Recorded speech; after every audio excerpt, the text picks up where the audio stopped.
D'accord les amis, bonsoir et bienvenue de nouveau. Nous allons examiner, ou plutôt réexaminer si vous voulez, le modèle numéro 5.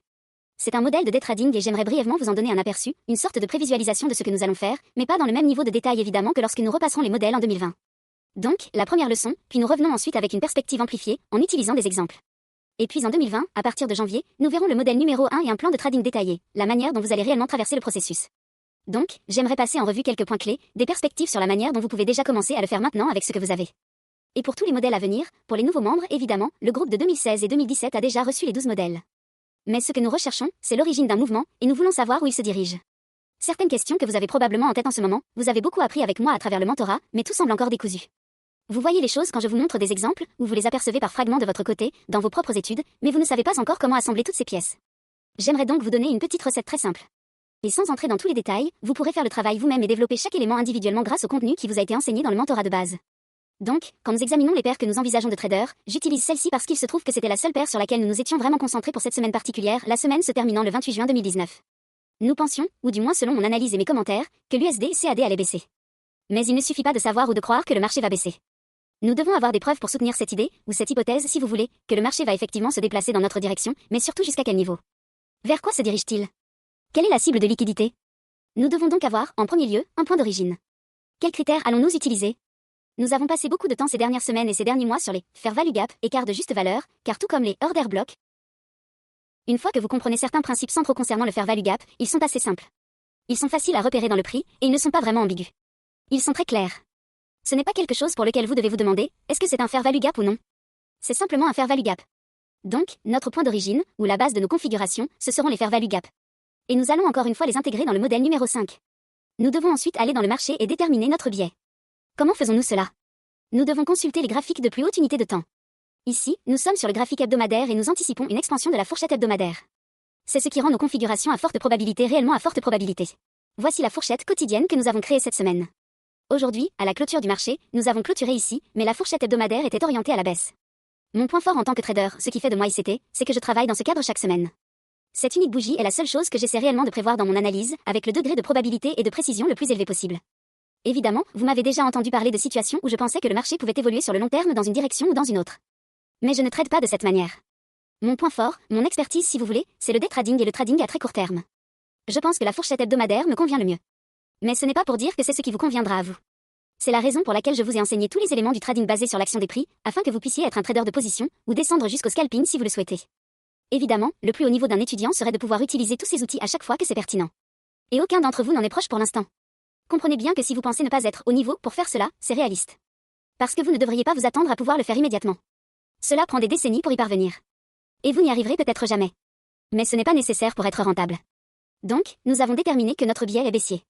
Comment ai-je défini ce biais sur l'USD CAD? Pourquoi me suis-je concentré sur l'USD CAD la semaine passée plutôt que sur l'euro ou la livre? Eh bien, sur le graphique hebdomadaire de plus haute unité de temps, la bougie de clôture baissière, ou l'expansion à la baisse. Nous n'essayons pas de prédire la clôture, nous cherchons simplement une expansion dans une direction plutôt qu'une autre. Donc, nous intégrons le Power of Three sur le graphique hebdomadaire. Simplement, cherchez une ouverture, un très léger mouvement à la hausse, si jamais il y en a un, et la majorité de la fourchette orientée à la baisse. Notre Power of Three est donc baissier pour la fourchette hebdomadaire, ce qui signifie que nous voulons vendre. Voilà ce que nous recherchons. Pourquoi s'attendons-nous à ce que l'USD CAD baisse? Parce que nous ciblons la liquidité présente sur cet ancien plus bas. Le marché est resté lourd. Nous avons comblé un fair value gap ici à l'arrière-plan, cette inefficacité côté vente et côté achat, buy side imbalance, sell side inefficiency, a été comblée. Et nous avions récemment adopté une posture baissière à court terme sur le dollar, liée au prix de l'or. Je ne l'ai pas mentionné les deux dernières fois lors de nos sessions, mais j'avais indiqué qu'il fallait surveiller le marché de l'or, car s'il montait, cela faciliterait la baisse du dollar et augmenterait la probabilité pour les devises étrangères de progresser à la hausse. Or, cette paire commence avec le dollar. Donc, quand l'USD CAD baisse, cela signifie tout simplement que le dollar faiblit face au dollar canadien ou, en d'autres termes, que le dollar canadien est plus fort relativement. Ainsi, si nous avons un biais baissier sur le dollar, cette paire ne devrait rencontrer que très peu d'opposition ou de résistance, en termes de momentum, pour atteindre ses objectifs baissiers. Quand nous utilisons notre matrice PD, nous cherchons des zones de décote, discount arrêt, que le marché atteindrait logiquement. Ici, il n'y a pas vraiment de structure à exploiter. Cette bougie de clôture baissière, nous ne pouvons pas vraiment l'utiliser comme un order block haussier, car tout cela a déjà été consommé ici. Nous pouvons donc considérer, évidemment, la plus basse des bougies de clôture baissière, qui correspondrait à un rejection block, et vers laquelle le marché s'est clairement dirigé. ou bien nous pouvons utiliser l'ancien plus bas, ainsi que la liquidité côté vendeur, sell-side liquidity, qui repose juste en dessous, ce qui est exactement ce que je vous ai expliqué lors de mes commentaires les 2 dernières fois que nous avons parlé de l'USD CAD. Donc, nous avons notre cible de liquidité. Nous avons l'expansion de la fourchette hebdomadaire. Nous pensons que le marché va baisser sur la base des éléments que je viens de mentionner. À partir de là, nous pouvons descendre sur un graphique journalier et anticiper que chaque fourchette quotidienne s'élargisse vers le bas, en direction de cet ancien plus bas quotidien à 1,368.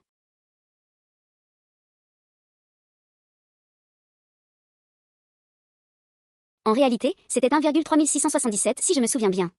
Revenons un peu en arrière pour vérifier. Oui, 1,3677, donc cette pipette. Cela correspond donc à 1,368 pour tout courtier qui n'affiche pas de pipette, c'est pourquoi je l'ai arrondi à 1,368.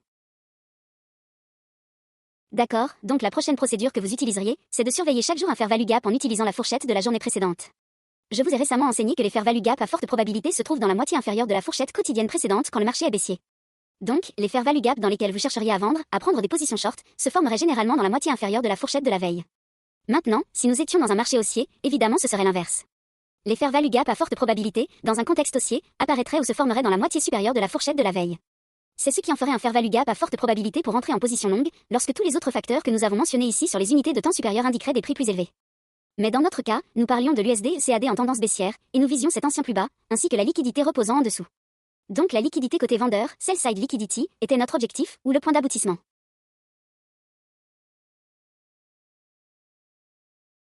Notre analyse nous a donc conduit à un biais directionnel, une cible que nous anticipions comme devant être atteinte, et chaque jour, nous devions surveiller la formation de fair value gap pour entrer à la vente.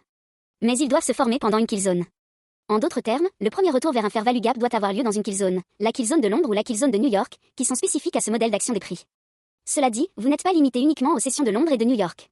Même si le cadre de ce modèle est conçu ainsi, vous pouvez évidemment trader la kill zone de clôture de Londres ou encore la kill zone asiatique, et si vous en avez envie, la kill zone de clôture de New York. Cependant, les kill zones de clôture de New York sont généralement davantage orientées vers des entrées en position à plus long terme, des continuations dans de plus grands mouvements, tout comme celle de clôture de Londres. Donc, lorsque nous avons ce premier retour vers un fair value gap pendant une kill zone, quel outil utilisons-nous pour notre entrée? Eh bien, je vous ai récemment enseigné l'Institutional Order Flow Entry Drill, l'exercice d'entrée basé sur le flux d'ordre institutionnel. Vous l'avez pratiqué en faisant 4 semaines de backtesting, puis 4 semaines de forward testing. Vous devriez donc avoir maintenant toutes ces données. Et toutes celles que vous avez collectées devraient vous avoir montré qu'il existe un grand nombre de configurations et une abondance de pips disponibles, bien plus que ce que vous pensiez probablement. Il n'y a pas de pénurie de configurations. Il n'y a pas non plus de pénurie d'opportunités. Mais vous n'avez pas besoin de toutes les prendre. Je vous avais donné un devoir, un exercice de backtesting, pour vous montrer qu'une fois que vous savez ce que vous cherchez, vous n'êtes pas obligé de vous limiter à une ou deux paires. Au début, c'est ce que vous devez faire, quand vous apprenez. Mais si vous voulez adopter une approche panier, en utilisant un plus grand nombre d'actifs pour trouver et filtrer des configurations, et bien votre propre travail, vos backtests et vos tests en conditions réelles, vous approuvez qu'il n'y a aucune pénurie de configurations en utilisant le fair value gap et la technique d'entrée de L, Institutional Order Flow Entry Drill. C'est une entrée au plus bas, vous ne cherchez pas à combler l'intégralité du gap, vous ne cherchez pas non plus à atteindre la conséquent encroachment. Vous utilisez le point d'entrée le plus bas dans un fair value gap baissier pour vendre, ou le point d'entrée le plus haut dans un fair value gap haussier pour acheter. Une fois que nous avons la configuration en tête et que nous la voyons sur le graphique, nous savons où le prix est le plus susceptible de s'étendre sur le daily et sur l'hebdomadaire en utilisant le modèle numéro 5. Nous pouvons alors voir cette confluence avec les déviations standard intraday, avec la fourchette des dealers de banque centrale et avec la fourchette asiatique. Cela nous donne, si vous voulez, des cibles chaque jour. Mais ce modèle vise spécifiquement 40 à 50 pips par configuration. Voilà le principe, ou l'objectif, de ce modèle particulier. Vous pouvez ensuite évoluer vers des scénarios one shot, one kill, plus larges, en laissant une partie de votre position verte. Alors, immédiatement, certains pourraient dire, eh bien, si tu retires une grande partie de la position, et que tu crois que ça va partir en un mouvement one shot, one kill, pourquoi ne pas simplement laisser courir et ne pas prendre de profit à 40 ou 50 pips? Et vous pouvez le faire. Ce modèle peut être une étape pour vous amener à viser ces expansions hebdomadaires plus larges, qui vont au-delà de 50 pips. Ou il peut simplement être utilisé comme une approche modulaire, pour obtenir vos 50 à 75 pips par semaine, comme moi. Je ne fais pas toujours mes 75 pips maximum hebdomadaires en une seule configuration. Parfois, je dois les obtenir en 2 trades, ou bien il peut m'en falloir 4. Peut-être que j'ai encaissé une perte, ou que j'ai manqué un mouvement et quitté une position avant qu'elle ne devienne réellement une perte ou un gain, c'était simplement une sortie à zéro. Je dois donc revenir et effectuer une autre transaction pour atteindre mon objectif hebdomadaire. Ne pensez donc pas que vous devez utiliser ce modèle tel quel, de façon figée. Mon intention, en créant ces 12 modèles spécifiques, était de poser des fondations. Quand vous les comprendrez tous et que vous les intégrerez ensemble, vous aurez une compréhension complète de l'action des prix. Vous pourrez alors travailler à l'intérieur de n'importe quel modèle et les combiner. Cela vous donnera une profondeur de compréhension qui est inégalée dans la communauté du trading. Allons maintenant sur une unité de temps de 15 minutes. Cette zone ombrée ici représente simplement 40 pips. C'est notre objectif minimal pour ce modèle, et rien de plus.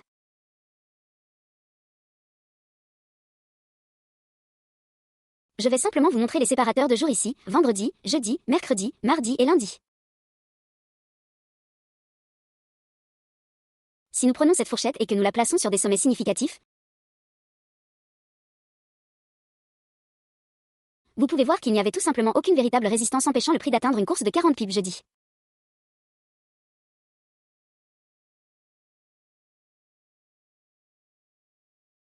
Que vous utilisiez ce sommet-ci ou celui-là, cela vous donnait évidemment 40 pips faciles. J'entrerai dans les détails dans un instant, car pour certains d'entre vous, cela peut sembler n'être que de l'analyse a posteriori. Ici, nous avons eu un mouvement de 40 pips à partir de ce sommet, et il est allé un peu plus loin, 50 pips étaient clairement disponibles ce jour-là.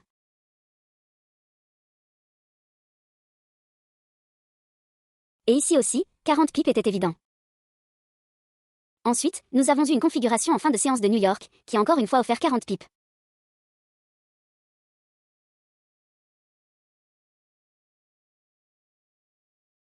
Donc jeudi, mercredi et mardi ont été des journées à forte probabilité, vraiment intéressantes. Même si ce modèle n'est pas limité uniquement aux journées de mardi, mercredi et jeudi, vous pouvez le filtrer en choisissant ces jours-là. À mon avis, les jours à plus forte probabilité sont mardi et mercredi. C'est donc pendant ces journées que j'aime faire la majorité de mes recherches de configuration. Cela ne veut pas dire que je vais forcément les trouver, ni que je vais réussir à les capturer, ni que la configuration va forcément se présenter. Parfois, je dois attendre jeudi pour obtenir mon résultat hebdomadaire.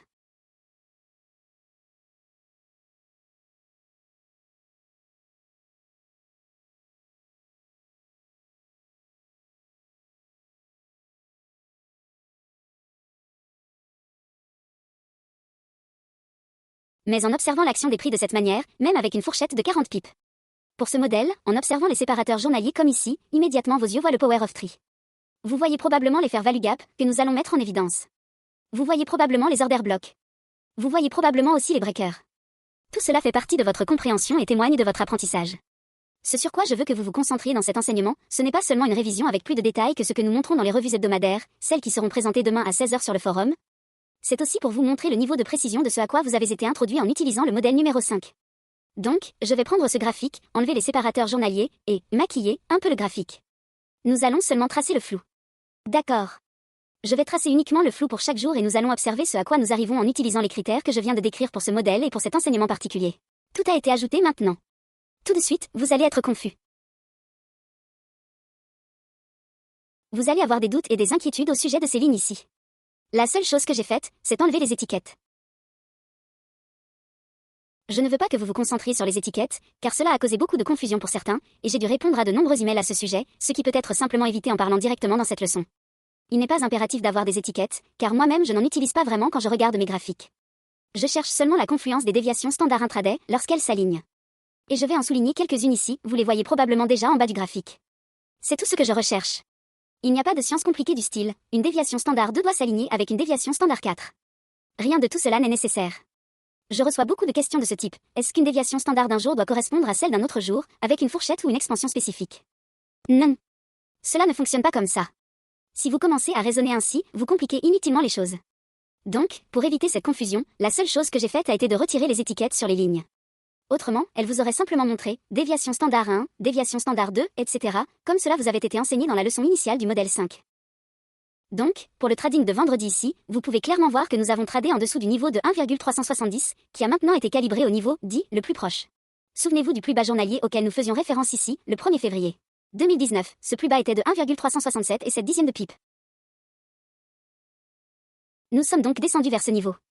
Ainsi, l'application simple du ciblage et du calibrage de vos niveaux consiste à se demander quel est le niveau institutionnel, quel est le niveau 0, ou encore quel est le niveau le plus proche de ce 1,3677, c'est-à-dire 1,368. Le 1,368 est un nombre rond, mais pas dans le sens d'un niveau 0.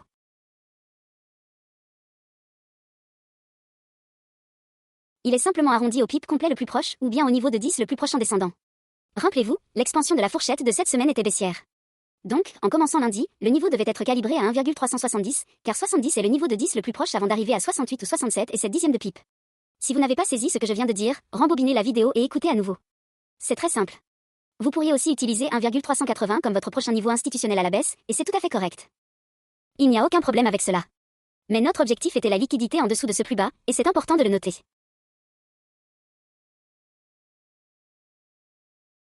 Parce que cette extension de 10 pips sous 1,370, le plus bas de ce jour-là, vendredi, est venue exactement à 1,359.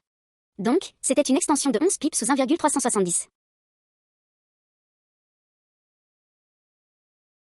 Vous pouvez donc voir comment, en calibrant nos niveaux avec cette méthode du fruit à portée de main, en arrondissant nos niveaux, nous ne travaillons pas avec des zones, mais bien avec des niveaux de prix spécifiques.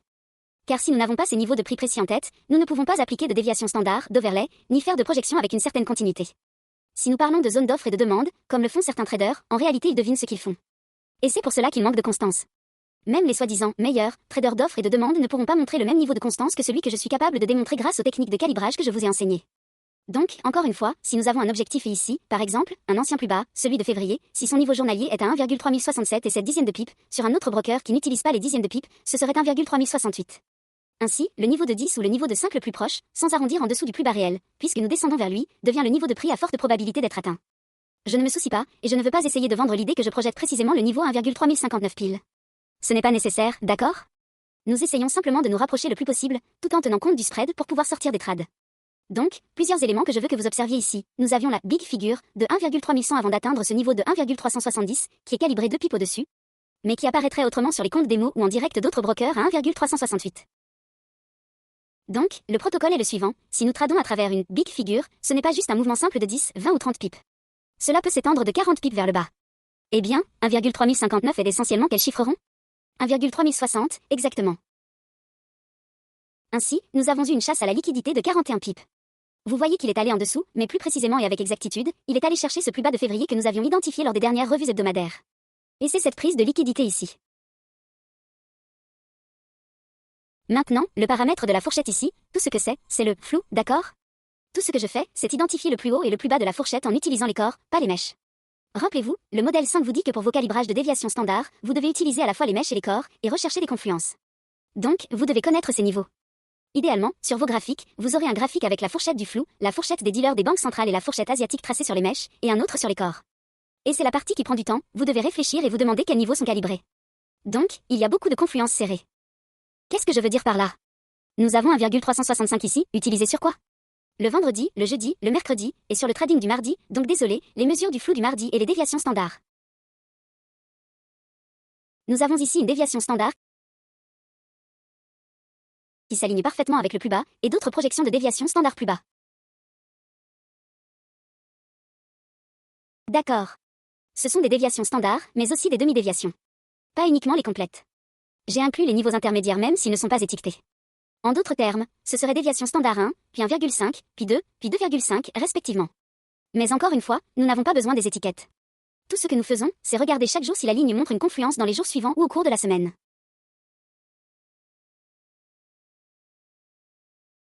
Donc, nous avons 1,365 ici, et en le projetant dans le temps, nous obtenons une confluence très proche, à moins de 5 pips. Encore une fois, c'est le filtre. Si nous obtenons une confluence dans une marge de 5 pips, ou même moins, cela devient un niveau de haute sensibilité.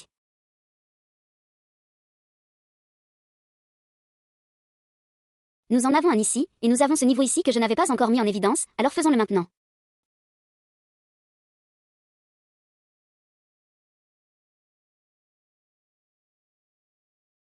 Donc, nous avons 1,3054 et 6 dixièmes de pipe, ce qui revient essentiellement à 1,3055. Même si vous vouliez dire 1,3054, 5 pips au-dessus, cela serait toujours 1,3059. Peu importe comment vous le regardez, c'est une variance de 5 pips que vous pouvez accepter.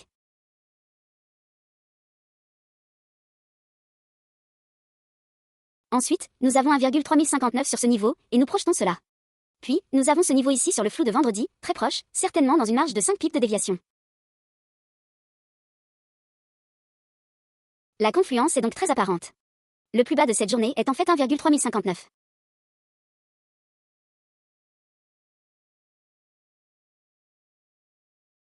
Même si je peux le faire apparaître ici, voilà. Cela montre en réalité un dixième de pipe qui ne devrait pas être là.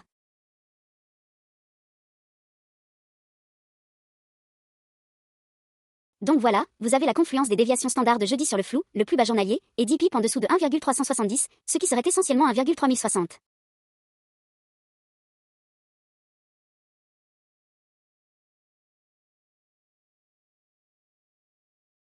Le prix est allé un pic plus bas que ce que vous auriez prévu avec toutes vos projections.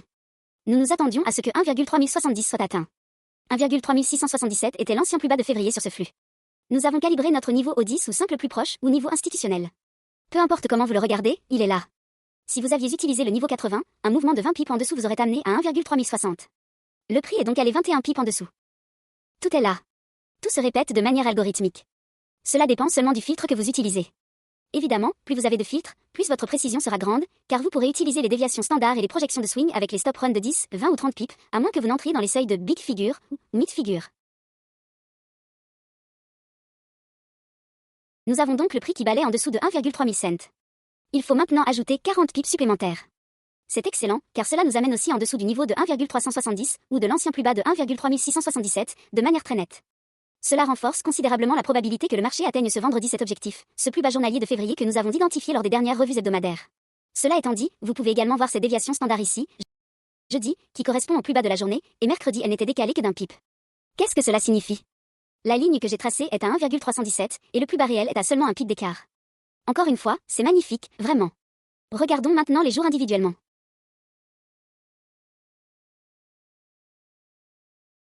Mardi, nous avions des sommets égaux, le prix évoluant au-dessus tard dans la journée. Après ces sommets égaux, le prix s'étend à la baisse, laissant un fair value gap ici. Le prix remonte ensuite pendant la session asiatique. C'est un de ces moments où vous pouvez inclure la session asiatique, pas seulement New York et Londres. Vous pouvez également utiliser la clôture de Londres. Mais ici, nous avons une configuration pendant la session asiatique, durant la fourchette asiatique ou la kill zone asiatique, un fair value gap vers un ordre bloc baissier est tradé. 40 pips sont offerts, absolument. Où le prix va-t-il aller ensuite? Vers le plus bas du jour précédent, car il y a de la liquidité en dessous.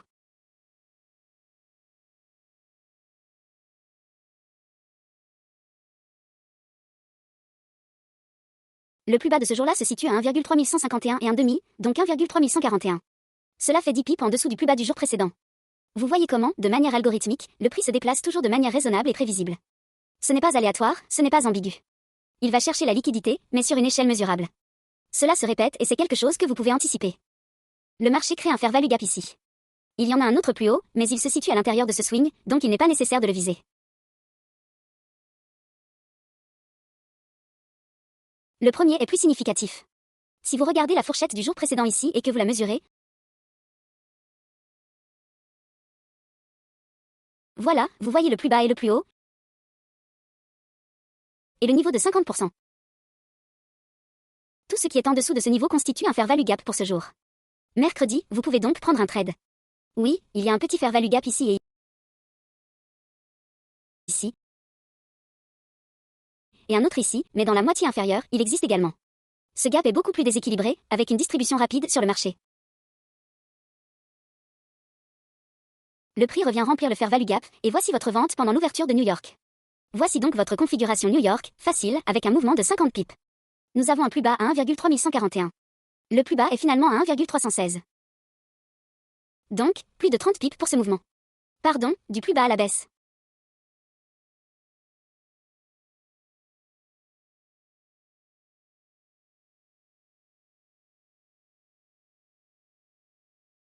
Nous avons donc un mouvement de 30 pips sur la liquidité en dessous du plus bas formé lors de l'ouverture de Londres, ou durant la session de Londres, si vous voulez.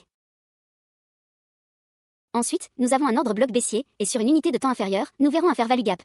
Nous avons donc un ordre bloc baissier et un fair value gap sur le graphique de 5 minutes, que nous examinerons lorsque nous descendrons sur le graphique de 5 minutes.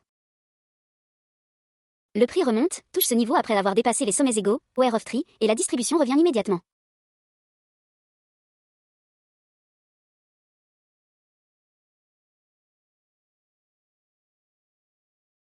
Encore un fair value gap sur 5 minutes, vous verrez également les sommets égaux, et plusieurs fair value gap à l'intérieur. Donc, je vais passer sur un graphique de 5 minutes pour que nous puissions regarder le 27.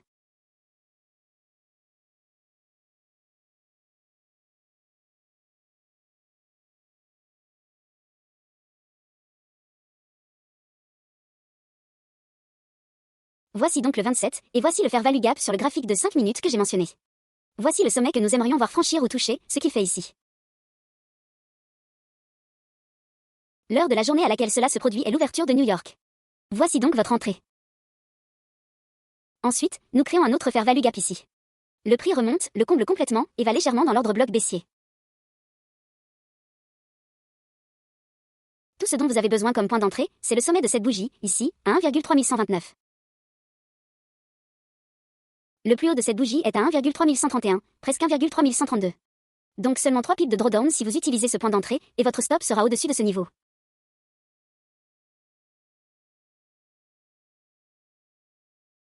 Il n'y a donc aucun problème avec un drawdown de 3 pips.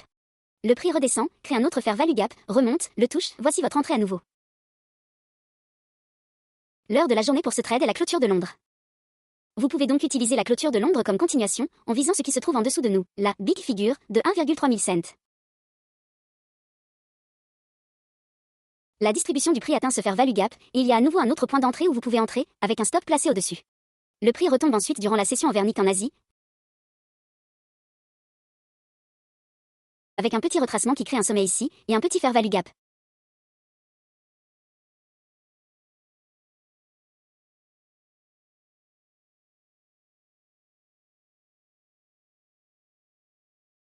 Le prix remonte. Nous entrons ensuite dans la session de Londres vendredi, le fair value gap est comblé, petite vente, un petit déséquilibre très mineur.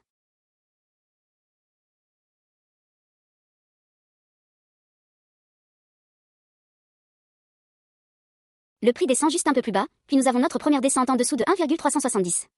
Le prix remonte encore une fois, franchissant les sommets égaux. Une distribution importante revient, balayant 10 pips en dessous et retrouvant notre confluence de déviation standard des jours précédents, à l'intérieur de la fourchette hebdomadaire, et en dessous de notre terminus calibré à 1,370 à partir de l'ancien plus bas de février.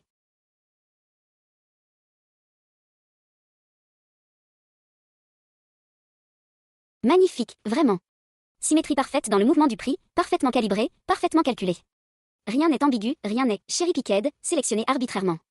Il n'y a rien ici que vous ne puissiez pas réutiliser dans d'autres exemples à l'avenir. Ce sont les signatures que je vous ai enseignées dans le contenu du modèle 5 et tous les autres contenus fondamentaux combinés. Il y a donc un très haut degré de précision. Nous avons parlé de ce plus bas spécifique dans les commentaires précédents, c'était l'objectif, le focus de la semaine, et ici il est réalisé. Combien d'opportunités sont montrées dans cet exemple, rien que le 27. Il y a tellement de points d'entrée, vous auriez pu entrer sur les fair value gap du jour précédent, ici vous avez un fair value gap, je ne l'avais pas mentionné quand je vous ai dit que je vous le montrerai sur un graphique de 5 minutes.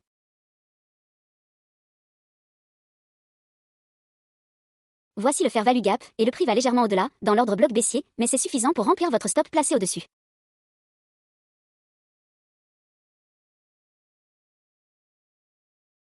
Le prix montre une distribution importante le 27.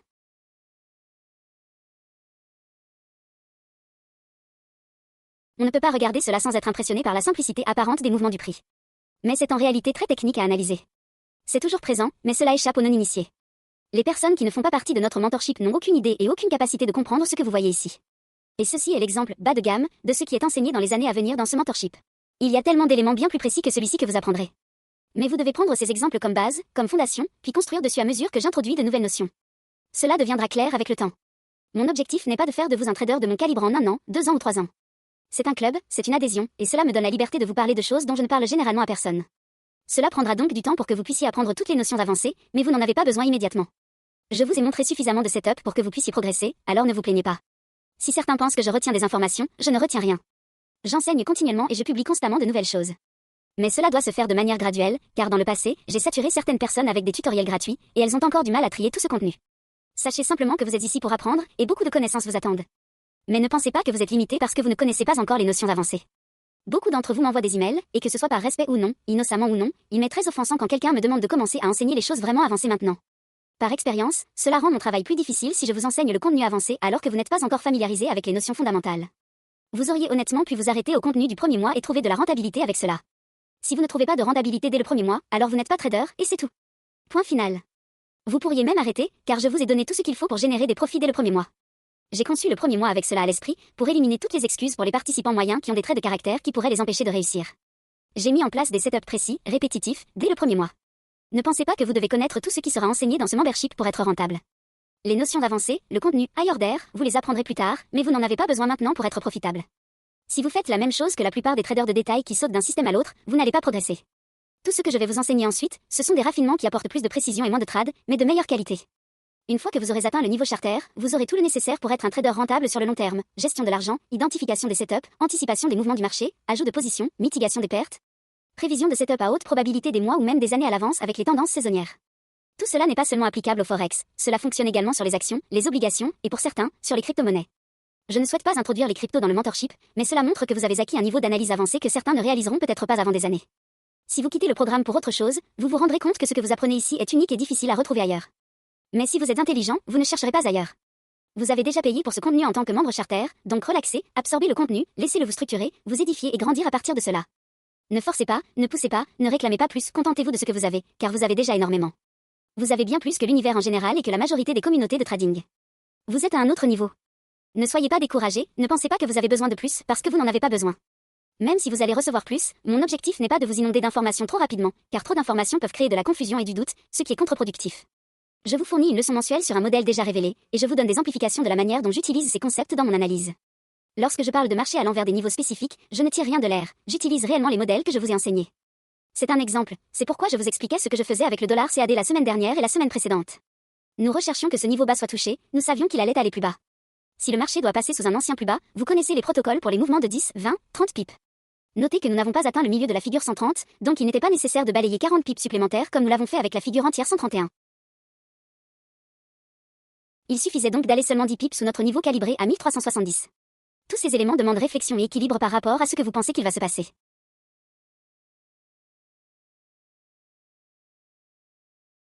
Certains d'entre vous ont peut-être pensé, ok, je pense qu'il va descendre jusqu'au niveau 13 050. Pourquoi faudrait-il aller si bas? C'est de la cupidité. Si vous utilisez les seuils low hanging fruit pour vos entrées et vos objectifs, vous contrôlez à la fois la peur et la cupidité. La peur, c'est de vous demander si vous allez obtenir l'entrée et la sortie. La cupidité, c'est de chercher à atteindre le meilleur du meilleur, le profit maximal et le risque minimal. Vous ne pouvez pas tout avoir.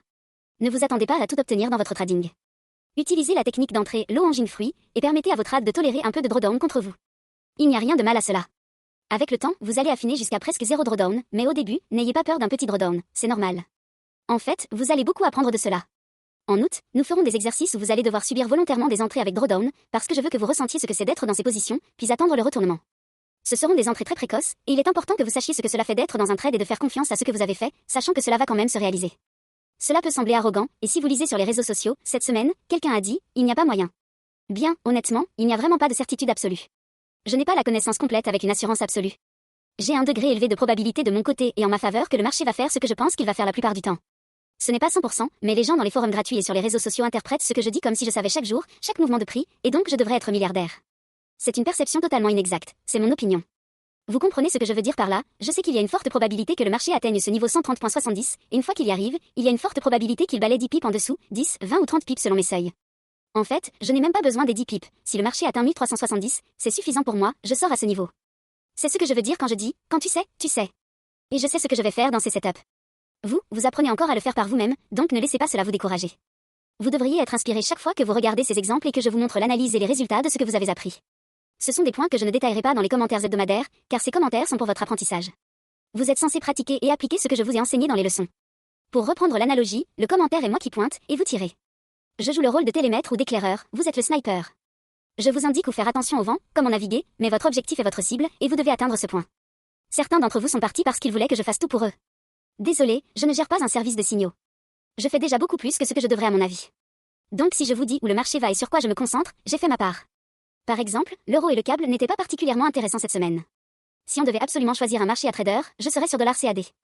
Dollar CAD est sorti et a fait exactement ce que je prévoyais. C'est le cas chaque semaine, chaque jour, et ça ne s'arrêtera pas jusqu'à la prochaine fois.